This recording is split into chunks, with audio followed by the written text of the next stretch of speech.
یوں ہی اکیلے بیٹھے بیٹھے میرا جسم کسی پتھر سا جمع ہوا لگتا ہے، ایک حجرہ جو ایک عرصے سے میری عمر کھا رہا ہے، جیسے کوئی آدھا مردہ آدھا زندہ آدھی کھلی قبر میں لیٹا ہو۔ میرے بال جھیلم سے کم نہیں، ان سے ٹپکتا ہوا ہر ایک قطرہ اسی کی طرح ایک کہانی بیان کرتا ہے، ایک کہانی جو صدیوں سے چلی آ رہی، ایک کہانی جو زمانے سے چلی آ رہی ہے اور زمانے زمانے چلے گی۔ ایک حیوان ہے جو میرے چاروں اور میری فکر میں صبح و شب گھومتا ہے۔ میں اس کے اس پاک جذبے پر قربان ہوں۔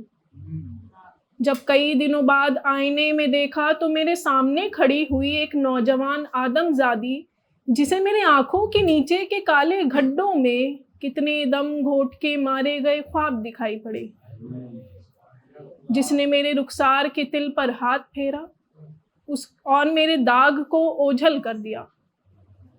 اس معصوم سے اپنا رونا قابو نہ ہوا تو مجھ سے نظریں پھیرا کر پلٹی اور چلی گئی۔ میری سانسوں نے بھی اب میرا ساتھ دینا کم کر دیا ہے، یہ سمجھتی ہیں کہ شاید یہ کسی غلط سینے میں آ بسی ہیں۔ ویسے تو اس نے کسی اور کا ہونے کے بعد جان کی نظم سزا میری نظر پڑھی، مگر مجھے اندازہ نہ تھا یہ نظم مجھ پر حقیقت بن کر اترے گی۔ ہاں، میں خون تھوکتی ہوں، یہ سن کر تمہیں ضرور خوشی ہوئی ہوگی۔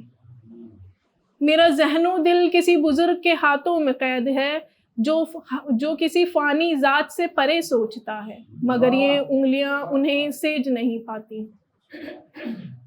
میں آخری دفعہ کب ہنسی تھی ٹھیک سے یاد نہیں، شاید پچھلے برس جب عائشہ مجھے ہمارے بچپن کے قصے بتلا رہی تھی۔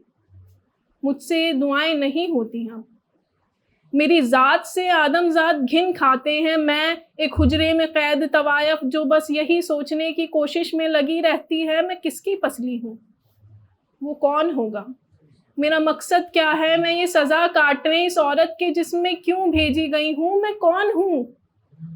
میں آج بھی اس پنجرے میں قید ہوں، ان زنجیروں میں قید، ان اندھیروں میں قید۔ میں مہک شینم ہوں، میں وہ مردہ ہوں جسے 2 گز زمین تک نصیب نہیں۔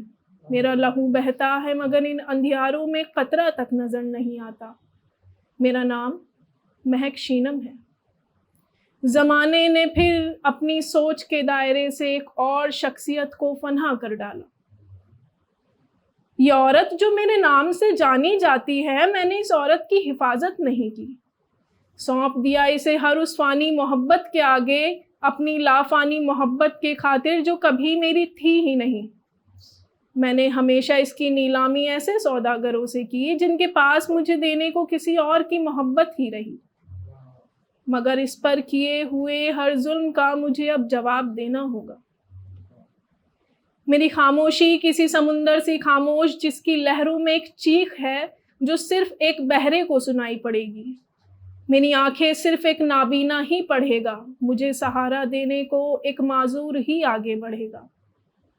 اس مردہ طوائف کو جب ہر مظلوم قوم کاندھا دے رہی ہوگی، ہر وہ اپنا کہنے والا جو اس کی بولی لگا آیا تھا تب دہاڑے لگا رہا ہوگا، مجھے سمجھ نہیں آئے گا وہ دہاڑ اس کے لیے ہے یا اپنے حشر کے خوف کے لیے۔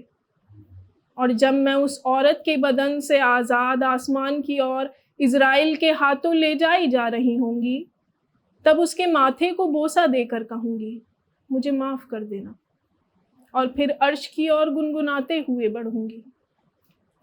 اس ایک کچی سی عمر والی کے فلسفے کو کوئی نہ سمجھا، جب اس کے کمرے سے لاش نکلی، خطوط نکلے تو لوگ سمجھے، جو ہم پہ گزرے تھے رنج سارے، جو خود پہ گزرے تو لوگ سمجھے، جب اپنی اپنی محبتوں کے عذاب جھیلے تو لوگ سمجھے۔ شکریہ۔